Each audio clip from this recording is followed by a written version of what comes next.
The Chicago Bears are officially 2 Sundays away from actual NFL regular season football, and the Ben Johnson era can officially start. I know it officially started in the preseason, but we will get regular season football real soon. What is up, guys? Welcome back to SoBackSports, and we're so back with another video. And today we're going to be doing something a little bit different to start the season. And it's not going to be the most positive of videos, but it's just something I just want to get out there. Before we get into today's video, please don't forget to like and subscribe to the channel. It really helps me out a lot, especially creating content like this for you guys. We're trying to hit 700 subscribers by the end of this month, which is in a couple of weeks. I know we can do that together. We subscribe down below, like the video, and comment down what you think about this video. I would love your feedback as well. Let's get on with the video. So, the video, as the title says down below, is about the concerns I have for the Chicago Bears. While the Chicago Bears, have made a lot of roster improvements and adding Ben Johnson, Caleb Williams having a relatively decent season despite all the turmoil last season, he the Chicago Bears team has vastly improved whatsoever. Like you can, with the moves that they made, roster construction, the staff that they put together, all signs point towards the fact that the Chicago Bears are essentially won the offseason for the third straight year and are going to make an actual run this year. But you have to also keep in mind some things when it comes to this team, because while there are a lot of improvements, there are a lot of things that we have to, as fans, and I know a lot of Bears fans are concerned about. And that is these three things, or if you want to categorize it, 3.5/4 things in my mind. One being, and the most important thing, one of the most important things, especially because the Bears are known for their defense, the defensive line, hands down, the defensive line, uh, to be starting out this list of concerns. Yeah, if we took a look at the Kansas City Chiefs game that happened on Friday, oh boy, yeah, it's a little bit concerning, especially when we were having our ones like facing against the Kansas City Chiefs ones, and the fact that there was no pressure generated. And I get it. This Kansas City Chiefs team went to the Super Bowl. You're running against the Spags defense, and it's a tough defense to get around in first place. I get that. 100% understand that. But you have to also be absolutely real that Dennis Allen has to make sure that he doesn't get carved up like that. And the one thing that essentially allowed us to get carved up like that is the fact that we gave Mahomes a ton of time to maneuver around in the pocket and get 0 to only a couple percentage more pressure from our defensive line.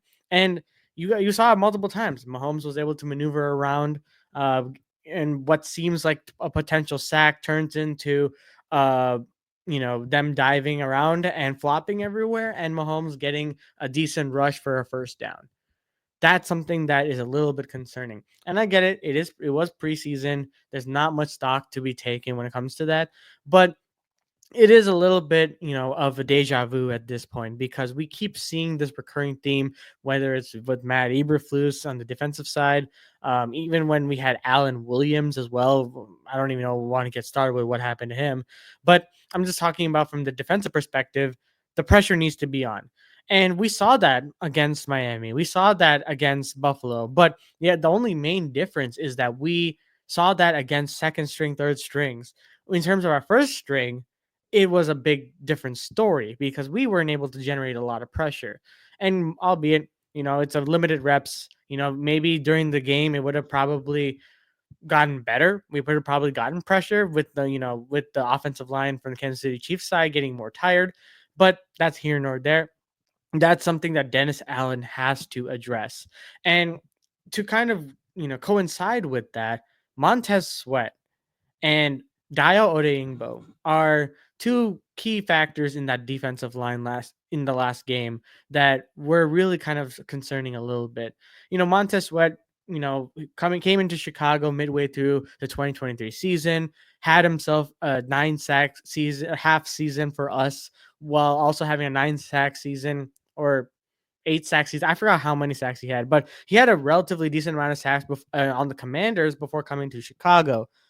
Fast forward to this past season, he was not the same Montez Sweat we signed up for. There were a lot of injuries. That kept piling on. Montez was taking a beating. And that's also due to the fact that we didn't really have another edge rusher on the other side of him to kind of help alleviate that pressure. Andrew Billings also was, out for the season. That didn't help the defensive line whatsoever. So you can chalk up last season to Matt Eberflus's inability to create a pass rush, or B, the fact that it was relatively injury prone defensive line that kind of caused the Chicago Bears to be one of the relatively mid defensive teams in the NFL rather than being one of the top defensive teams like they were the previous season. That's one thing to be really concerned about because Dayo Odeyingbo, and I feel like a lot of Bears fans, and especially in the Bears Twitter space, has been talking about this. We paid a lot of money for him. And for someone from the Colts, that's kind of relatively unproven. So he has a lot of upside, a lot of potential. The stats, weren't there. He only had one QB pressure the entire preseason. That is a little bit concerning to me. But you got to give him some time, I think. Time is of the essence for him. And I think by week 6 and maybe onward a little bit, or maybe even earlier than that, if he continues to not get pressure on the quarterback and, produce like how we paid him, then it's going to be of a topic of Ryan Poles definitely overpaid and missed him. But for now, I think we're on the edge of concerning to panicking right now. I think it's a little bit too early to panic, but something to keep on our radar going forward. And on the other side, Montez Sweat has to have a really good season. No doubt about it. Because this season, with the contract that he got the previous 2 seasons ago, like you have to really produce. There's literally no excuse, barring injury. Like there's no excuse whatsoever for Montez Sweat to not have a relatively decent season. It's going to be important that we do have another player on the other side of him, but that's going to be a question for when we, you know, gauge a lot of pressure, utilize who we have on the defensive line, and utilize sacks. Javon Dexter Sr. has to have a good season, but that's an area of concern, the defensive line. Let's move on to the next thing, and that is what a lot of people know is the left tackle position. Yeah, Braxton Jones had himself a relatively mid preseason. I'm going to say it. Like, I think a lot of people also can agree with me and attest to that. He had the opportunity this preseason to show that, hey, I've been on the Bears team for 3 years. I am the starter, and no one is taking that away from me, especially not a rookie that we drafted. Well, that rookie is now trying to be a depth piece for the right tackle position, and now we have a question mark still, and we have a game 2 Sundays from now. That's a bit concerning to me. And I'm not saying that the offensive line is completely screwed. Absolutely not. I'm not saying that at all. I'm just saying, like, from a perspective of facing the tougher teams down the line, like the Baltimore Ravens, the Philadelphia Eagles, the Detroit Lions with the healthy Aiden Hutchinson, Minnesota. You could even say the Green Bay Packers as well. The defensive lines are going to be a plentiful. Even the Browns, Myles Garrett as well. You have a bunch of defensive lines that you're going to go up against this season that are in top 10, top 15 NFL teams or NFL defenses. So it is very crucial that all parts of the right, the middle, and the left side of your offensive line is like a wall and there's no weak points to it. And I still think that Ryan Poles and the front office recognizes that the left tackle spot is a weakness still. And Ben Johnson has addressed that for so many times during the press conferences by saying, hey, we understand that the left tackle position is still up for grabs. No one is taking it. It's up to the tackles themselves to go out there and show them that they want that position. The fact that he hasn't made a decision yet, and the fact that no one has gotten that point, Theo Benedict has been showing promise, but is he really the answer, especially being an undrafted left tackle? Like, there is so many question marks from that left tackle spot that can be a little bit concerning for, Caleb Williams and this offensive line. Obviously, it was a lot better than what it was last season, where we had all parts of our offensive line. We didn't have a true center. We had Darnell Wright, which was our, bright spot on the offensive line, but it was a revolving door when it came to the offensive line. And yeah, I just got to really be a big question mark overall, and something to really monitor as the season progresses, because I'm really curious on what not Ryan Poles specifically, what Ben Johnson ends up deciding, and the offense ends up deciding to do for that left tackle position. Is it going to be Braxton Jones? Is it going to actually be Theo Benedict? Or is it even going to be Ozzy Trapillo going back to that left tackle position? That's going to be a big question. So that's going to be it. I feel like Braxton, this is definitely a prove it year for him. This is something that, is his make or break. Man, you have to perform. And what I've seen so far in the preseason against, twos, threes, and sometimes even fours, like, it doesn't give me high enough confidence about Braxton Jones in the first place. But if he proves me wrong in the regular season, hats off to him. Give all the credit in the world to him for that. The third thing, special teams, it's a little bit minor. Actually, I would say this is more like 2.5 before we get into our fourth position, or the third point of this episode is Cairo Santos. Yes, he hit a 57-yarder in the first game against the Miami Dolphins. However, he missed a 47-yarder against the Kansas City Chiefs. This level of inconsistency can be a little bit concerning. And I remember early on in camp, they brought in Jonathan Kim, who's an undrafted rookie free agent from Michigan State, who was supposed to be QB, or not QB, kicker competition with Cairo Santos.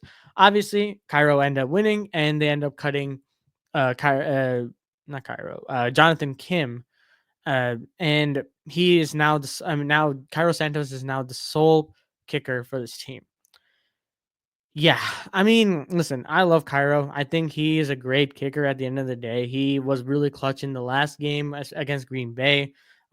He came through for us at many points during the seasons, especially the last couple of seasons. But that leg is starting to look noodly. I'll be real, and it's going to be crucial, especially when it comes to game-winning drives. The amount of times Caleb drove down the field, not even the amount of time, that one time that he did, and he needed Cairo to hit it against Green Bay at home, it was blocked. Cairo is, his leg isn't as strong as the kickers nowadays, and it can be a little bit, it could literally make or break a lot of games. It can. And that's what's really concerning to me about, especially when it comes to the special team side of things, because yes, Torrey Taylor's been great as a punter, and there were a lot of great bright spots when it comes to the kick returning team with Devin Duvernay, potentially Tyler Scott being in the mix, maybe even Luther Burden to be in the mix as well. But the one thing about special teams is Cairo Santos, and I hope he proves me wrong this season, but it is a bit concerning to me still. And then finally, the third thing is the first team offense. This is a little bit of it's concerning, but, things can get better. The first team offense struggling against the Chiefs' first team. That was a big eye opener for me when it came to the last game, because you didn't really have necessarily an excuse. I mean, yeah, you didn't have a lot of players play on your offensive line. Joe Tooney didn't play and whatnot, but Caleb had relatively decent pockets during that game. And while I agree, there were a lot of times in that game where the wide receivers, the running backs, a lot of points when they were coming to the intermediate routes, they were not open. It's still concerning that the Bears struggled this much against the first team. And I think this comes with the territory for Ben Johnson when it comes to acclimating this offense to kind of ramp up their understanding of the playbook and getting separation. That's going to come with time.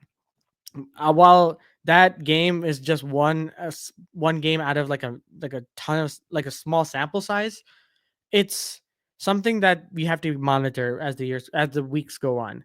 I don't think this is necessarily a huge concern because you still have time to learn the playbook before the season starts, kind of master it a little bit, get the kinks out of the armor. And Caleb as well has to understand at some point that you have to throw the ball away. He did a good job against the Bills, but when you have nothing open, it's okay to dirt it. It's okay to throw the ball away instead of taking a sack. And that's something that has to be taken out of Caleb's game when it comes to taking sacks rather than throwing the ball away. But he did a good job overall, especially when it came to the end, when it comes to the 2 minute drill, executed it to perfection, and albeit against the second team, but still, it, we got to show progress or give credit where progress is there. And yeah, I mean, Caleb, at the end of the day, he's just only going to grow with Ben Johnson's system, and he's still learning to play under center and get that playbook kind of to become from muscle memory at this point. So I like to recap: defensive line, left tackle, 2.5 is special teams and in the kicking department, and then the offense as well. All in all, are these concerns going to be, overblown? Probably, because a lot of, fans love to do that. But personally, I think that there's some room for growth, especially for this team and this defense and this offense. And it's a process at the end of the day. No team, um, especially like the Bears, for example, are going to immediately take that next step, like from the get go. You installing a new head coach, your new system, it's going to take time. And I know for a fact that in the Minnesota Vikings game, there are going to be some struggles here and there. But I feel like Ben Johnson has a grip on this team so much that it's going to end up working out. At least I hope, knock on wood as well. Well, I'm really looking forward to this NFL season, but I will always have my concerns. And let me know what your concerns are. If I missed any or if I didn't cover any, let me know down in the comments below. Love to read what you guys have to say. And that's gonna do it for today's video. I appreciate you guys for tuning in. If you made it this far into the video, always remember to like and subscribe to the channel. It really means a lot. It really helps me create content like this for you guys. Trying to hit 700 subscribers together. So please, please, please, if you really like this video and you really like the videos that have been suggested at top and then bottom onto the side, feel free to like and subscribe. It really means a lot again. And thank you guys so much for watching. Follow my socials down below. And as always, guys, see you guys in the next one.